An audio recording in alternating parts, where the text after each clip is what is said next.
When we think of great royal love stories, Queen Victoria and Prince Albert stand out. Their partnership was more than a royal alliance. It was a deep, transformative love that shaped the monarchy. Victoria was headstrong and emotional, Albert steady and thoughtful. Together, they balanced each other perfectly. Their marriage was built on mutual respect and a shared vision for family and country. Victoria mourned Albert for 40 years, a symbol of enduring love. Victoria's childhood was anything but magical. Born in 1819, she lost her father as an infant and was raised under the strict Kensington system by her mother and Sir John Conroy. Isolated at Kensington Palace, Victoria had few friends and little freedom. Every moment was supervised. Her only companions were her dolls and her dog, Dash. This isolation made her secretly strong-willed and independent. Her diary became her confidant, a place to express her frustration and longing for freedom.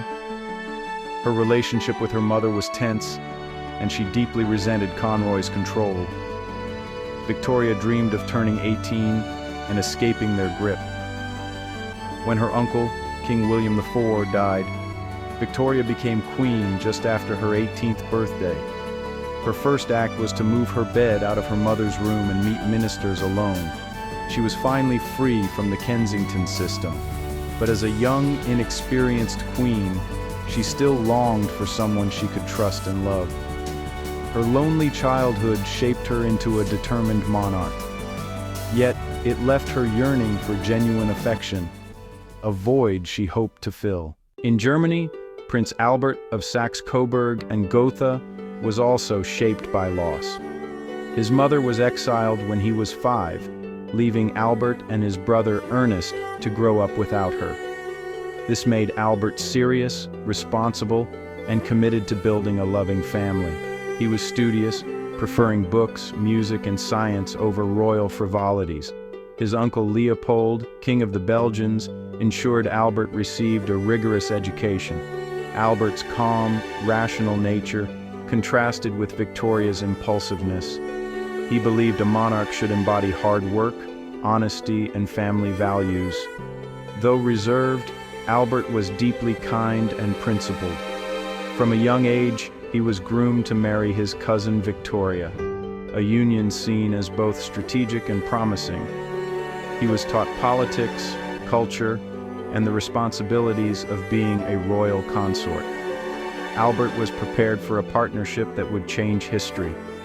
The stage was set for one of history's greatest royal alliances. Victoria and Albert's connection was orchestrated by their uncle Leopold, King of the Belgians.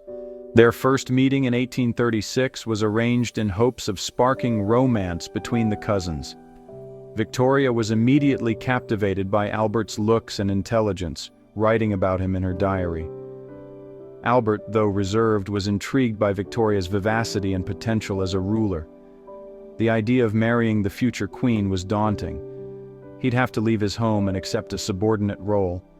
Despite these concerns, a genuine connection formed. They bonded over music and art, and began exchanging letters after the visit. Victoria became queen in 1837, relishing her independence and initially resisting marriage. The Coburg family worried she might choose another suitor. For their romance to progress, Albert needed to return to England. Their correspondence kept their bond alive. The fate of their love story hung in the balance. The next meeting would decide everything. In October 1839, Albert returned to England, and Victoria's doubts about marriage vanished. She was smitten, writing in her diary about Albert's beauty and her racing heart. Over 5 days, they rode, danced, and talked. Victoria knew she'd found her soulmate. As queen, Victoria had to propose, and she did so without hesitation. Albert accepted at once. Their engagement was born of genuine passion, not just duty. The British public was wary of a foreign prince, and Albert faced skepticism and a modest allowance. Victoria was furious at his treatment, but it only strengthened her resolve. Despite political challenges, the couple was blissfully happy, exchanging affectionate letters. Albert offered Victoria the steady love she'd always craved. He loved her for who she was, not her crown. For the first time, Victoria felt truly cherished. She was no longer just a queen. She was a woman deeply in love. Their wedding would soon unite them forever. Victoria and Albert married on February 10, 1840 at St. James's Palace. Despite the cold, crowds gathered to witness the young queen's happiness. Victoria wanted a public celebration, sharing her joy with her people. She broke tradition by wearing a white satin gown, starting a trend for brides everywhere. The dress, adorned with Honiton lace and orange blossoms, symbolized innocence and fertility. Their grand, multi-tiered wedding cake set another lasting trend. After the ceremony, they honeymooned at Windsor Castle. Victoria called it the happiest day of her life, describing Albert as her angel. Their wedding marked a turning point for the monarchy. Family, love, and public celebration became its new image. Albert still had critics to win over, but the wedding was a triumph. The traditions they started endure to this day. Their marriage was the joyful beginning of a new royal era. The world watched as a love story unfolded. Early in their marriage, Victoria and Albert struggled to define their roles. Victoria was used to ruling alone, while Albert felt sidelined and frustrated. He longed for meaningful work, organizing the royal household, but wanting more. Tension arose, but Albert's calm steadied Victoria's emotional nature. He became her anchor, guiding her through anxieties and earning her trust. Victoria began seeking his advice on state matters, recognizing his intellect. Albert evolved into her chief advisor, working tirelessly behind the scenes. He helped her become a true constitutional monarch, staying above party politics. Together, they became a formidable team, reshaping the monarchy. Albert reformed royal finances, championed social causes, and advanced science and art. His greatest triumph was the Great Exhibition of 1851, a symbol of British innovation. Albert finally earned the respect of the nation. Their partnership was the heart of a new era. Victoria and Albert quickly started a family, having 9 children in 17 years. Despite Victoria's dislike of pregnancy, they were devoted parents, creating a loving home unlike their own childhoods. Albert led the children's education, emphasizing duty, morality, and practical skills. Victoria was affectionate but demanding, fiercely protective of her family. They built Osborne House as a private retreat where their children could play and learn.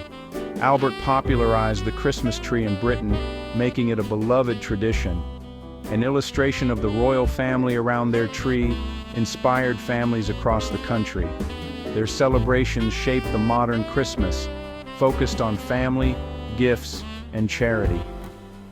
The royal family became a symbol of Victorian domestic happiness. Their children's marriages linked royal houses across Europe, earning Victoria the nickname Grandmother of Europe.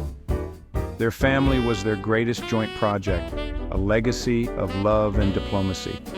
The image of a happy royal family changed the monarchy forever. In December 1861, Prince Albert died at just 42.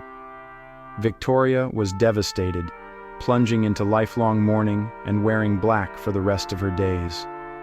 The nation mourned with her, and monuments like the Royal Albert Hall honored his legacy.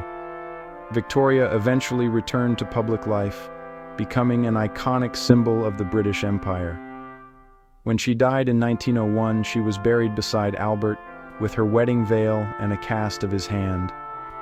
Their love and legacy transformed the monarchy and still inspire today.